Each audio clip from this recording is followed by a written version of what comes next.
Oi pessoal, tudo bem? Estamos aí no nosso 5º dia de quarentena. Deixar aqui nosso parabéns a todos os cidadãos curitibanos que têm seguido à risca as orientações da Organização Mundial de Saúde, da Prefeitura, do Governo do Estado, para que aqueles que possam permaneçam em casa. Também deixar o nosso parabéns aos profissionais de saúde, da segurança urbana, da limpeza pública, que têm trabalhado arduamente nesse período de isolamento para fazer com que as coisas continuem funcionando, mas principalmente o pessoal da saúde que tem ficado na linha de frente nessa batalha contra o vírus corona. Eu estou fazendo esse vídeo hoje para levantar um debate com todos vocês e a gente vai eventualmente até fazer uma live depois sobre esse tema para que vocês possam também interagir comigo. Os empresários, 2 mega empresários, fizeram vídeos falando sobre o prejuízo que vai ser causado à economia a partir do momento que as pessoas estão ficando cada vez mais isoladas. Eles têm razão do ponto de vista que isso sim cria um baque na economia e que os resultados podem ser tão profundos que a gente nunca mais consiga se levantar, ou pelo menos demore muito tempo para se levantar. Eu acho que é importante debater sobre isso, mas também é importante lembrar a questão do isolamento, ou a necessidade do isolamento para a saúde pública. A curva de contaminação ela cresce até que 50% das pessoas sejam infectadas sem nenhum tipo de isolamento. A partir daí, como essas pessoas já adquiriram imunidade, fica mais difícil para que uma outra pessoa contaminada encontre no dia a dia uma pessoa que ainda não tem imunidade. Devido a questões geográficas, questões de aproximação, eu estimo que aqui no Brasil cerca de 60%, 65% das pessoas poderiam ser contaminadas pelo coronavírus se não houvesse nenhum tipo de barreira, isso num curto período de tempo, visto que a propagação desse vírus é muito rápida.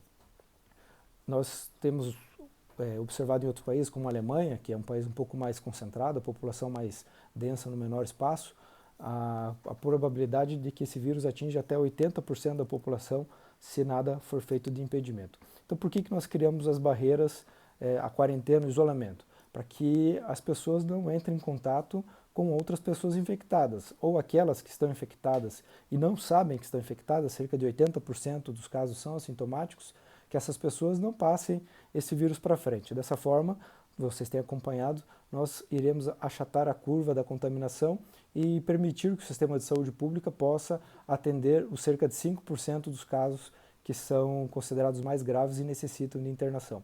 E quando a gente fala de 5% dos casos, ou de 2% das mortes, que é a média que nós temos encontrado no mundo, se nós falarmos em 50% ou 60% da população brasileira, nós estamos falando em 130 milhões de pessoas. Se 130 milhões de pessoas tiverem contato com esse vírus e ficarem doentes, cerca de 5% necessitarão de cuidados hospitalares, são 6 milhões de pessoas, e 2% dessas pessoas, infelizmente, morrerão. Então, serão 2 milhões de pessoas.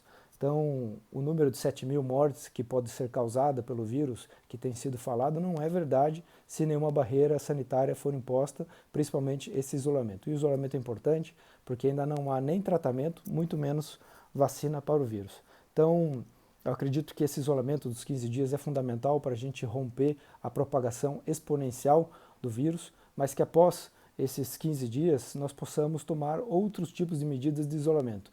Há circulando na internet uma opção militar, um texto chamado Opção Militar, que fala sobre as épocas de guerra. Nós estamos sim numa guerra contra o vírus do coronavírus, da Covid-19. Esse período de guerra, no passado, quando a guerra são a luta entre os países, infelizmente, os jovens são lançados às guerras e muitas vezes eles não voltam. O que nós temos que fazer não é nada de lançar ninguém ao campo de batalha, muito pelo contrário. No meu ponto de vista, o que nós temos que brigar é para fazer com que o grupo de risco fique isolado, mas isolado de verdade. Pessoas idosas, pessoas diabéticas, pessoas cardiopatas, pessoas que têm algum outro tipo de doença, essas pessoas sim têm que manter certo grau de isolamento a partir dos 15 dias, quando finalizar essa quarentena, e que aos poucos a vida dos jovens, as pessoas saudáveis, possa voltar ao normal.